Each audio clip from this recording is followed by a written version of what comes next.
I'm the historian here at the Western Monroe Historical Society. The society is housed in the building, and like you said, it was deeded to the society in 1965, and I can explain why it's the case.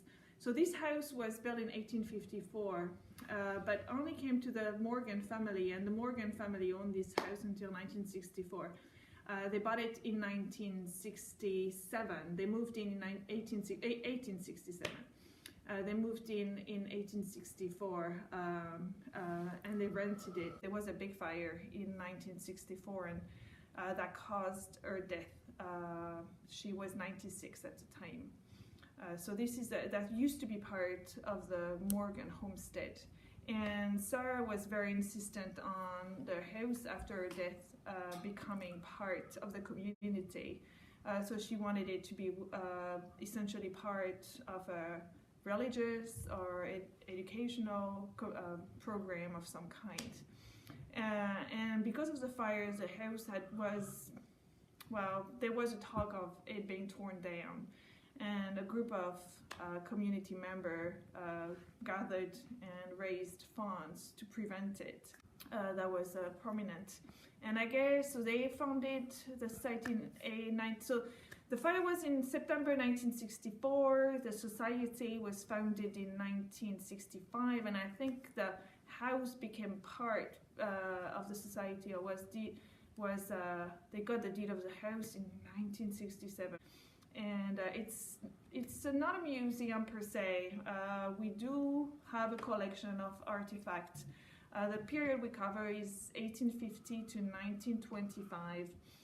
We also house all the archives of the Morgan family, or as many as we can. In 1890, for 5 years, his sons George took over, and then George sold it in 1895. But the family was here until 1964, and you have a painting of Sarah, and Sarah is one of the daughters of the family, and she's the one who lived here until her death, essentially. The Morgan family, so Mr. Morgan, Dayton Samuel Morgan, moved here. He's originally from the area, and he married Susan Jocelyn, and I'll show you a painting in a few minutes, in 1864, and they had 7 children. Sarah is the person who lived here most of her life. She got married in 1893 to Mr. Manning, so that's why it's the Morgan Manning house.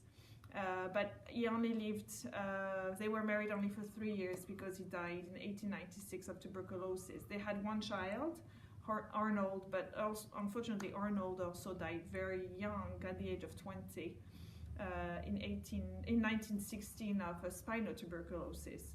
And then from that they were living in New York when she was married, New York City. And when she became a widow, she came back here to live with her mom, Susan, and then she stayed there till her death in 1964. So this is the Morgan for the most part.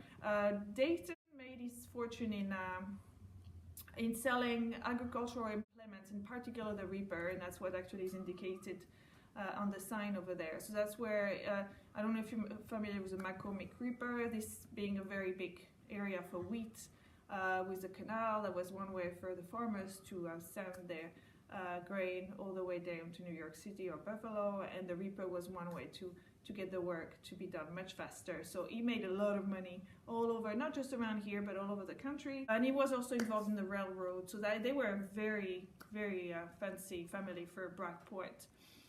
What's interesting about this house, so you have this house, the Morgan Manning here, and I can never remember the name of the other house, which is now rental, but they built the house first, and the lady there had 12-foot ceiling, and the person who built this house wanted higher ceiling, so this is 14 feet ceiling, foot ceiling, just so that they could say that I have bigger room than you. So that's